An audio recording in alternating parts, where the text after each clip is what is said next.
Hi everyone. Thanks again for coming to our session yesterday at the Focus on Teaching conference, our session on screencasting on behalf of myself, Mark Dorsey, and Emily Brett.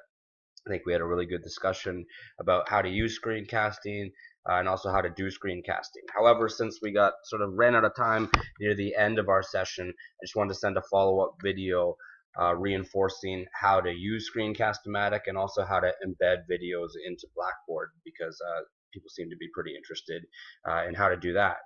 So the first thing you're going to want to do is go to screencast-o-matic.com.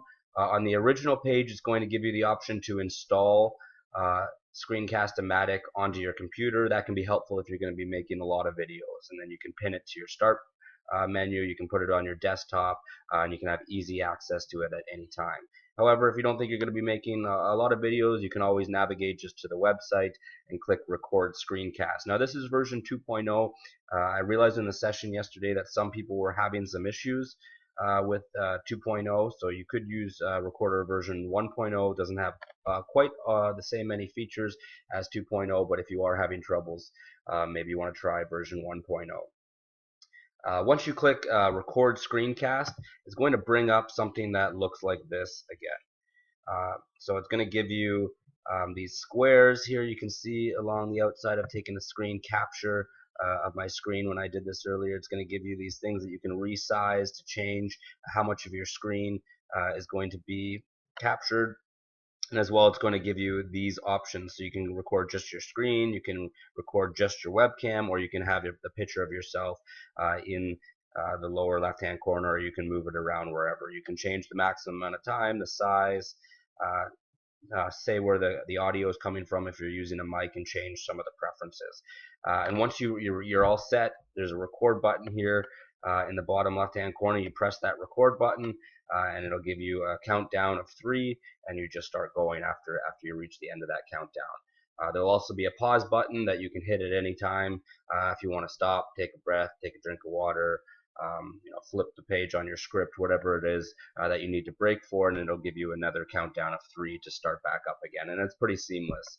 If you are looking to edit something that you've done in screencasting, I would suggest using Windows Movie Maker or Camtasia or a program like that where you can do small changes if you want to get rid of something. However, like we talked about near the end, I would encourage sort of just doing it, either sticking to a script or just doing it. It's not a big deal if you have a cough in there or if you mispronounce a word.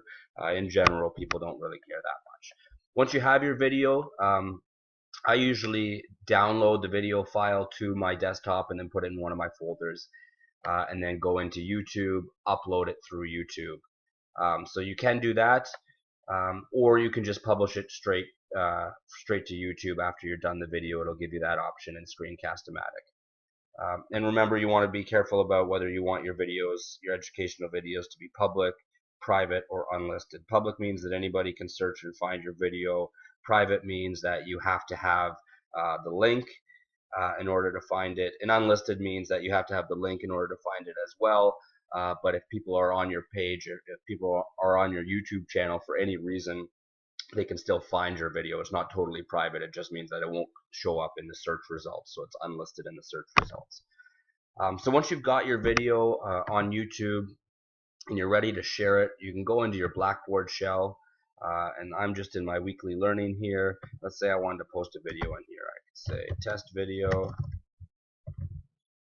And then I could say, hello students, here is the video. Then I would go into HTML. This is what you need to do. And if you can't find HTML, you need to toggle this switch here to show more. Click on HTML. And we're going to go to YouTube quickly in order to grab a video. Let's see. Let's get a Titanic disaster. You're going to go to YouTube. You're going to go to oh, it doesn't want me to share that one for some reason. So let's do this one. So we're going to go to a video. We're going to find the share button. Click on share. We're going to click on embed. We need the embed code, not just the URL up here. We need the actual embed code. We're going to copy this embed code. We're going to go back to Blackboard. We're going to go back to the HTML view, and we're just going to paste that in there. We're going to click update, and now you can see we've got our fancy little video in there. We click submit. Take a few seconds to embed it, and we're gonna have it at the bottom here. So now you can see the video. They can actually watch the video in Blackboard. They don't have to go to an outside link. It's going to save you a lot of space in your Blackboard shell as well, because it's an embedded link. It's not directly into Blackboard, so it's going to save you a lot of space.